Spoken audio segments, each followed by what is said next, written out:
તો ફ્રેન્ડ્સ, રૂહીબેનના ચોટલા વરાઈ ગયા છે. હું યોગા માટે રેડી થઈ ગઈ છું.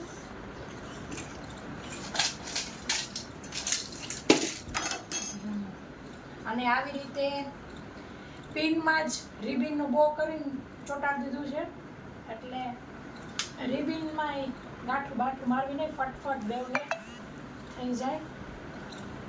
તમે જોઈ શકો છો. ચલો નીરોબેન. 18, 19, 20. ધોધમાર વરસાદ ચાલુ થઈ ગયો છે. યોગા જસ્ટ પૂરા થયા છે. તો યોગામાંથી આવી ગઈ છું ને પલળતા આવી છું. તો હવે રોબોટ ખાલી કચરાનો ચાલુ કરીને નાવા જઈશ. તો મશીન થઈ ગયું છે ને કપડાં સૂકવી દીધા છે. તો અત્યારે ટિંડોરાની રેસીપી કરવી છે એટલે તે કરી રહી છું. ટિંડોરા સમારી રહી છું, એકદમ ઝીણા ઝીણા પાતળા. આ બાજુ હમણાં રોબોટ કચરો કાઢીને ગયો એટલે બધી ખુરશીઓ ચડાવીને રાખી છે. પછી નીચે નહીં ઉતારવાની કેમ કે હજી પોતું બાકી છે. કેમ કે હું જઈશ નીરવા રૂહીને તેડવા ત્યારે પોતાનું ચાલુ કરતી જાઉં એટલે કોઈ પગલા ન થાય, ઘડી આવ જાવ ન થાય. એટલે અમે આવીને ત્યાં સુધીમાં પોતું થઈ ગયું હોય. તમારા સિટીમાં વરસાદ છે કે નહીં કોમેન્ટ કરજો. અહીં વડોદરામાં તો સવારનો વરસાદ છે. ફ્રેન્ડ્સ, છોકરાઓને તેડીને આવી ગઈ છું. વાગ્યા છે 1:30. તો મિત્રો, જે ટિંડોળાની રેસીપી કરતી હતી તે સરસ બની ગઈ છે. કાજુ કારેલા કે કાજુ ગાંઠિયા તો બહુ ખાધા, પણ આવી રીતના તમે એક વખત ટિંડોળા કાજુનું એટલે કે કાજુ ટિંડોળાનું શાક જરૂરથી ટ્રાય કરજો. બહુ જ સરસ લાગે છે. તો આજની આપણી થાળી બિલકુલ રેડી છે. જે રેસીપી કરી તે કાજુ ટિંડોળાનું શાક, કેરી, તોતા કેરી, રોટલી ને ગળ્યું અથાણું. તો થાળી દાદાને દઈ દઈશું. જય શ્રી કૃષ્ણ. ને જો રોબોટ અહીંયા પોગ્યો છે, મારી દવા પીવે છે. નીરવા, રોટલી ને કેરી. Very good. શું હતું નાસ્તામાં? દાળ ભાત. તો હવે મસ્ત કાજુ ટિંડોળાનું શાક જમી લઈશું. તું માડી કેવું થયું શાક? રેસીપી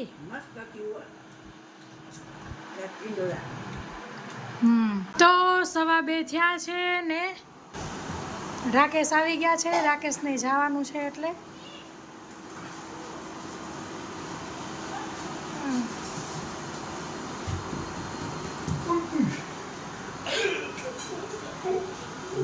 કેટલા વાગે જવાનું રાહી? ઘરેથી વહેલું નીકળવું પડશે ને. રૂહી હાલો. નિર્વાગી જા.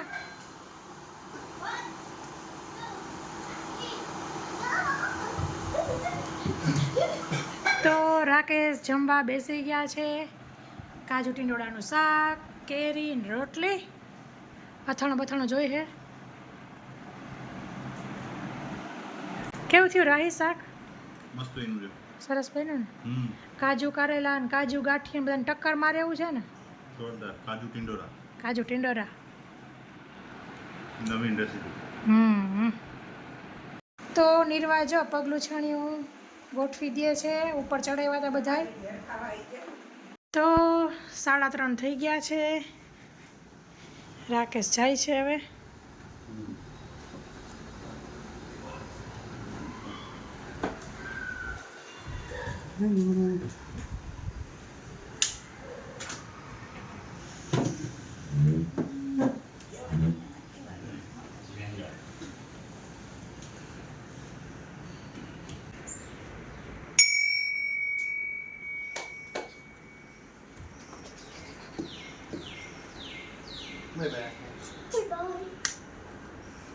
ચાલો યોગા.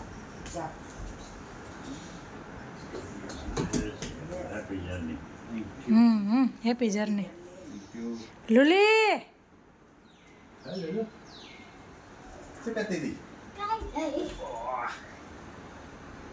ચલો બાય. ચાલો, જય શ્રી કૃષ્ણ.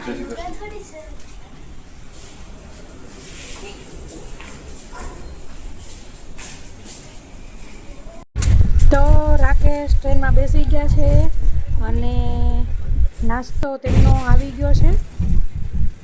તો તમે જોઈ શકો છો નાસ્તામાં શું શું છે તે. તો 7 વાગવા આવ્યા છે ને આ બાજુ બાએ દીવા કરી લીધા છે.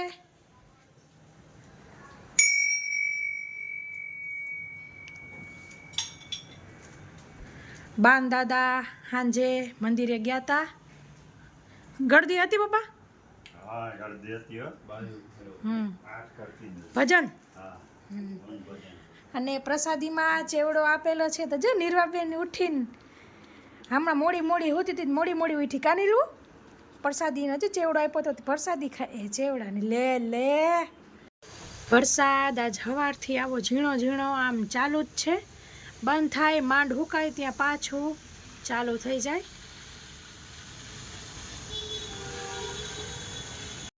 તો હવે રાકેશને જમવાનું આવી ગયું છે. તમે તેનું જમવાનું જોઈ શકો છો. સરસ જમવાનું આવ્યું છે. સ્વાદ બી સારો હતો એમ કહેતા હતા. અને જમીન પછી આવી રીતે ડેઝર્ટમાં આઈસ્ક્રીમ બી આવેલી. તો આજે જમવામાં છે જો મસાલાવાળું સરસ દૂધ દાદા માટે. અહીં પરોઠા કરી લીધા છે. ફટાફટ ગોળ જવા દીધા. અને છોકરાઓ જો મેયોનીઝ ને સોસ ભેગું ખાય છે. તો આજની આપણી સિમ્પલ થાળી બિલકુલ રેડી છે.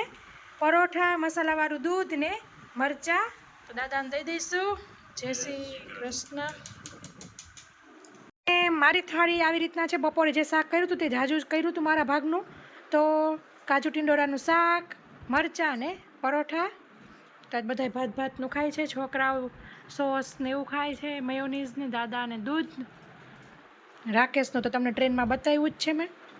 તો આપણે ભગવદ્ ગીતાનો અધ્યાય 12નો 4થો શ્લોક પાકો કરીશું. તો આગલો તમને આવડી ગયું છે ને? બોલો. સર્વત્ર સમભૂતયઃ. તો હવે આપણે એના પછીનું સ્ટેપ શીખીશું, બરાબર? તે પ્રાપ્નુવંતી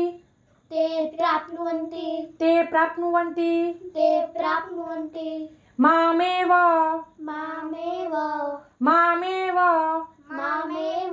તે પ્રાપ્નુવંતી મામેવ સર્વભૂતિતે રતા. ચલો હવે હવે આખો 4 નો શ્લોક પેલા દીદી બોલશે, પછી તું બોલશે કે તારે પેલા બોલવું છે?